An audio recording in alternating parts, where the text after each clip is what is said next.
Uy, tita, sige raman kagkaon. Magbuot man ka, Jira. Saan buday ka? Gutom mong kayo, no? Diet food, pag jogging ba? Ah, gabi po ning bataan, eh. Kaon na food. Mo lagi ning bataa kay mangialam. Kung sir, mangkunin mo, tita. Sige, sige. Jogging lagi ko. Tanawa akong video ha, pag umano jogging. Bantay yung mga fans ni mo, dili mo share, di mo comment, di mo heart. Jogging ko. Jogging ko, bantay ka. Anak ba? Gitagaan na tag resources sa gobyerno para kita mag-exercise ug mag-workout. Gipatukod nila ni para sa tuwa nga mga tao. Unlimited time, unlimited spaces, ug libre para sa tuwa nga mga katawhan. Wala na tay rason para dili mag-ehersisyo kada adlaw. Wala na'y close, open na permente. Maong ali na, mag-daily routine ta. Hello guys, so nadayon na yun na to ang mag-jogging kita. Kaya pila nag-adlaw, sira kong plano. Pero hindi ka buntag, kapoy. Huwag na sa ako. Kaya ko natulog di. So karon, mag-gina ta kay Marog. Hangak naman kayo, eh. Halatsyo na ta sa kuan, bakta sa ta. Para dili kuratan ng tong body ba. No, una bakta sa higit ka. Pagtaod, daga na siya. Sige, giming nga ang mga sana ko. Daga na lagi ta. Tapos bisig kaon kay delikado na. So, bali ko ninyo.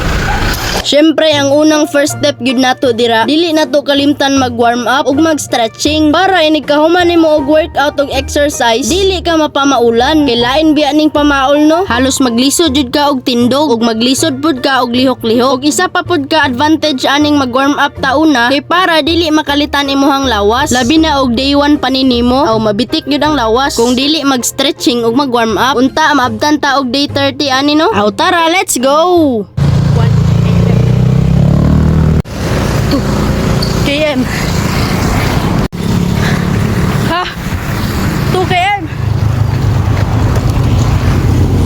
2 km lang sa wapod.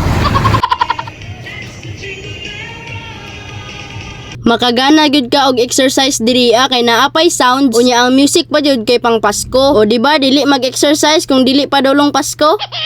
Char lang. Bitaw oy, gibuhat gyud nako ni kay para pud ni sa ako ang sarili. Dili ni para sa ubang tao, para gyud ni sa ako Kay ako may maka-feel sa bation sa akong lawas. Ug salamat pud sa mga vlogger nga ako ang na-inspirean. Na-inspire ko nila G. Durano nga si Sho, na-inspire ko ni Joseph Sabilio nga si Ngart ug Al Moralde ug uban pa. Maka-inspire gyud basta naanay resulta ang lawas no, kanang ma-form na, naanay shape. Mo na buhaton na lang pud nato kay gusto man pud ta nga naay nana nga lawas. Aw tara, let's go. Salamat sa inspiration ha.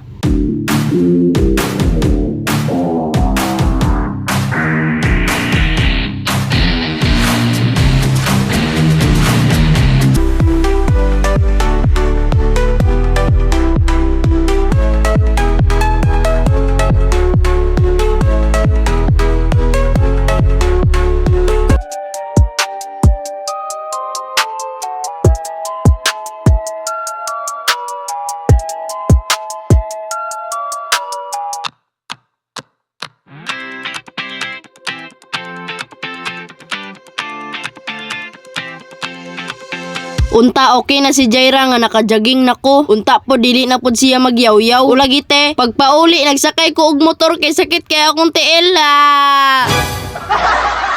Comment lang sa magpa-shoutout.